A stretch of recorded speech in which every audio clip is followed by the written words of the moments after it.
it's just a challenge. I find a lot of challenge, personally, and I imagine a lot of us do when we run across situations where we realize like somebody genuinely doesn't like us. And that might sound strange because some people I think are able to go through life and it doesn't bother them. I know for me personally, it bothers me a lot. And because, I'm a people pleaser, tend to be a people pleaser. And how do you handle that when you run into a situation where for whatever reason people don't like you, legitimately or otherwise? And it's that idea that in life, right, we have rupture and repair. That's just a constant spiritual dynamic. Rupture and then repair, rupture and repair, and those things happen over and over and over again. So there's a rupture in a relationship, and that's what we're talking about here today. And then there's a repair, and sometimes that repair is on the inside. Sometimes it's just on the inside of our heart because there isn't going to be an actual change in the relationship itself. And sometimes it actually can change the relationship. So it's one of those two things. I'm thinking of the words of Desmond Tutu. It's either release or renew. And either we release the relationship, or we're doing it from love, or we renew the relationship. The relationship's actually able to be rebuilt. And a lot of spiritual discernment is about figuring out which one is in the cards for us in that particular moment. But I do want to read for us because so much of it is about the perspective we're coming from. Regardless of whether we renew a relationship or release a relationship, we have to come from a certain perspective.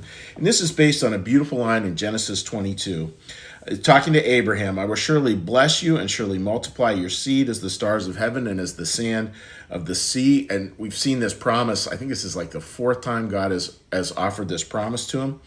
And your seed will inherit the gate of your foes. And that's what we're looking at today, this idea of your seed will inherit the gate of your foes.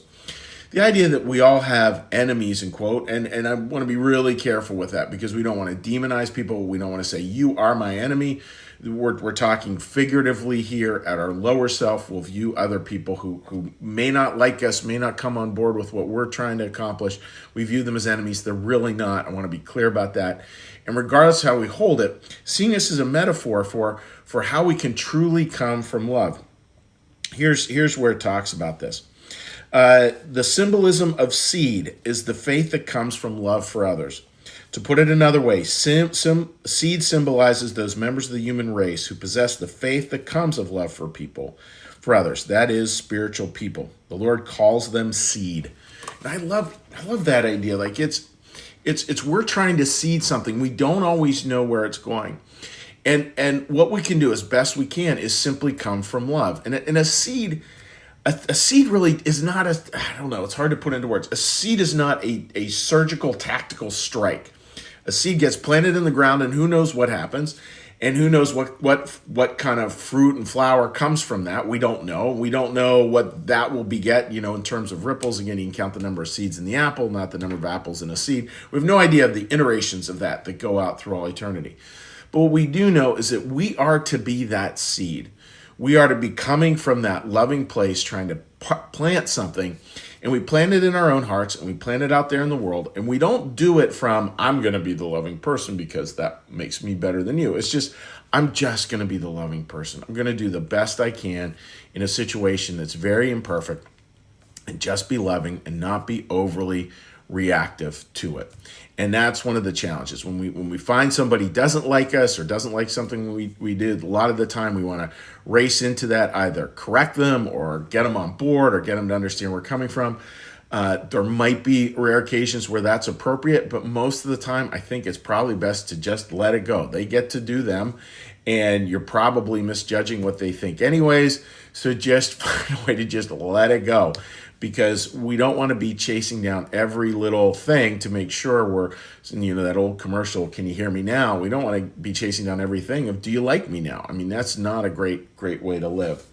And we won't do it perfectly. I want to read for you a bit about a book by Eugene Peterson. Eugene Peterson has written some great stuff over the years. He's since passed away, a wonderful pastor.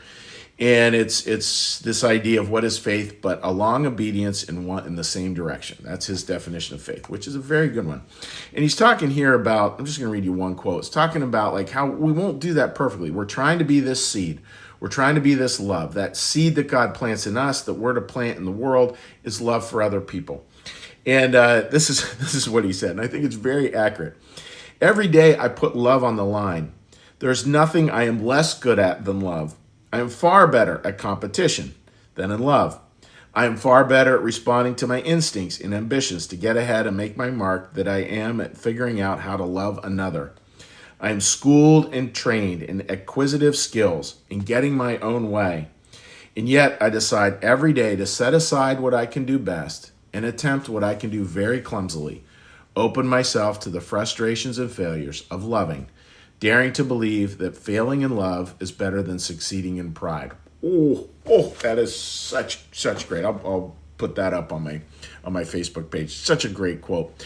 And so it's just something, it's progress, not perfection. It's something we just try to do the best. Of course, it's going to sting when we find out someone doesn't like us or doesn't like what we're doing. Of course, it's going to sting. And yet what we're asked to do is to come from love as best we can. And the love we're always asked to come from is unconditional. It means our love is not conditional on another person liking us or appreciating us or being grateful for us.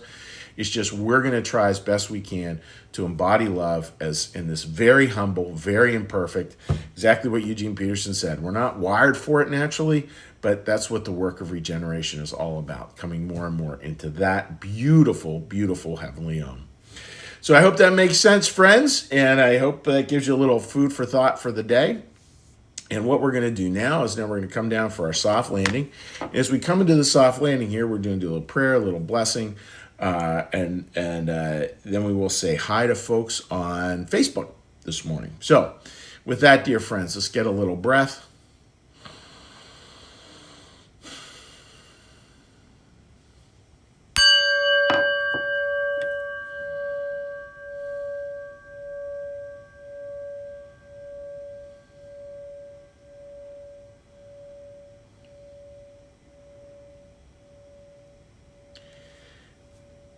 Be still and know that I am God. Be still and know that I am.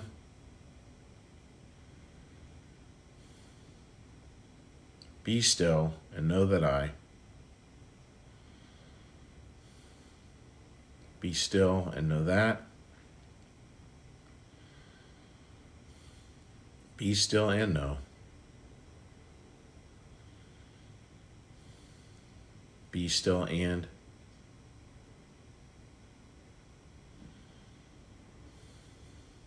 Be still. Be.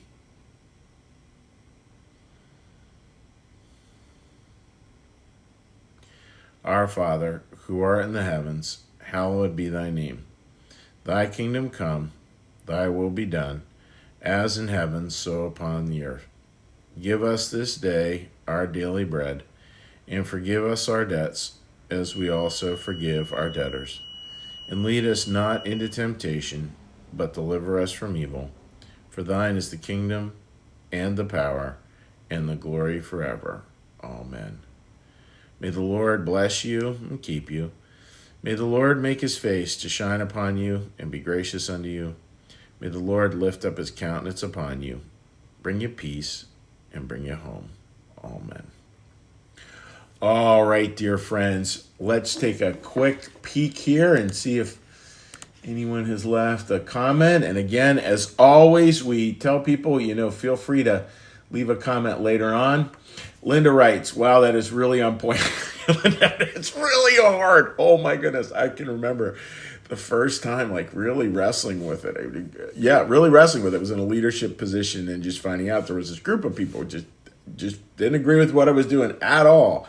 And that was really hard. It sort of spun me out for a while. All right, Martha, good morning to you. I hope you're doing well, my friend. All right. And let's flip on over to here. Okay. Janine, great to see you. I hope you're doing well, my friend. And yes, a lovely day to you as well. Marcus, good morning to you, buddy.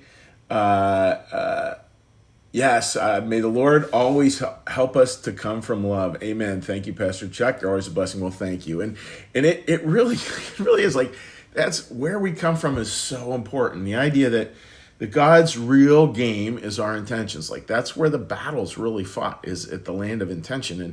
And when we can really try to come from that best intention, boy, life tends to work out much better. So with that, dear friends, oh, and Sherry, I see you popping up there. Good morning to you, my dear friend. Wishing all